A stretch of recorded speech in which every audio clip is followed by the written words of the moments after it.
इन 4 महीनों में शयन करते हैं। इन 4 महीने में श्री हरि विष्णु शयन करते हैं और श्री हरि विष्णु के शयन के बाद ये शास्त्रों का नियम है कि आप जो है कोई शुभ कार्य नहीं कर सकते, जैसे विवाह नहीं कर सकते, जनेऊ नहीं कर सकते, गृह प्रवेश, नए घर का गृह प्रवेश नहीं कर सकते, और जो भी और शुभ कार्य हैं वो कार्य आप इन 4 महीनों में ना करें तो उचित रहेगा। लेकिन जहाँ नवरात्र की बात है जी, तो देखो ऐसा है कि कहीं कहीं पर सारे नियम जाकर खंडित हो जाते हैं। जैसे आपको किराए के मकान में या किसी पुराने मकान में या किसी मतलब कि यूज किए हुए मकान में अगर गृह प्रवेश करना है तो आप नवरात्रि में कर सकते हैं। वाहन आपको खरीदना है तो नवरात्रि में खरीद सकते हैं, ठीक है, लेकिन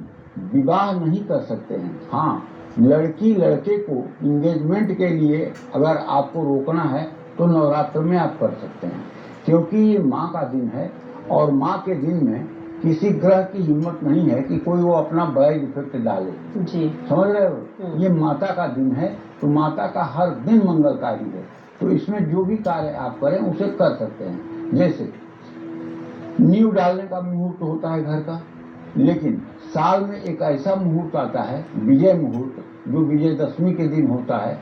इस साल वो दिन में 2 बजे से 2:40 तक है, 40 मिनट का मुहूर्त है।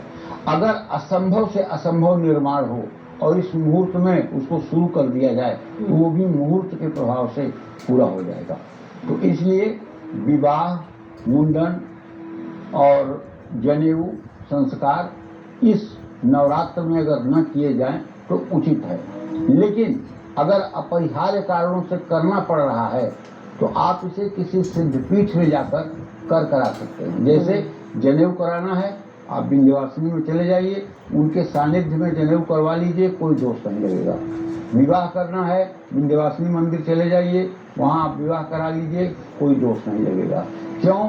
क्योंकि वो आदिशक्ति हैं, पूरे जगत की नियंता हैं, पूरे जगत को नियंत्रण में रखती हैं। ब्रह्मा विष्णु महेश उनकी बातों को मानते हैं, तो उनके सानिध्य में कुछ अशुभ हो ही नहीं सकता है। इसलिए मुंडन भी जो लोग कराना चाहते हैं, मुहूर्त नहीं है, लेकिन विंध्यवासिनी में जाकर अगर मुंडन कराना चाहें तो करा सकते हैं, क्योंकि वो आदिशक्ति है। सृष्टि के प्रलय होने के बाद भी वो विराजमान रहती हैं मणिपुर द्वीप में, और वो ब्रह्मा विष्णु महेश को सृष्टि करने का आदेश देती है। देखो हर जगह तो माता के सती का अंग गिरा है, जहाँ जो है सिद्धपीठ माने गए हैं, लेकिन विंध्याचल एक ऐसा स्थान है जहाँ माता के सती का कोई अंग नहीं गिरा है। वहाँ माता स्वयं आदिशक्ति के रूप में विराजमान है और विंध्याचल ही मणिपूरक द्वीप है, और वहीं से ब्रह्मा विष्णु महेश को आदेश मिलता है सृष्टि करने का।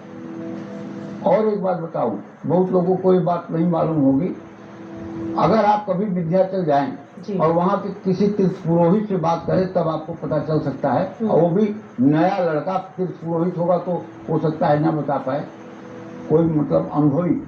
माता के गर्भगृह में, जहाँ माता का मतलब गर्भगृह है, उसके नीचे ब्रह्मा विष्णु महेश की 3 मूर्तियां हैं गर्भगृह के नीचे अंदर, जो साल में एक बार खोल करके सफाई की जाती है और पूजा की जाती है।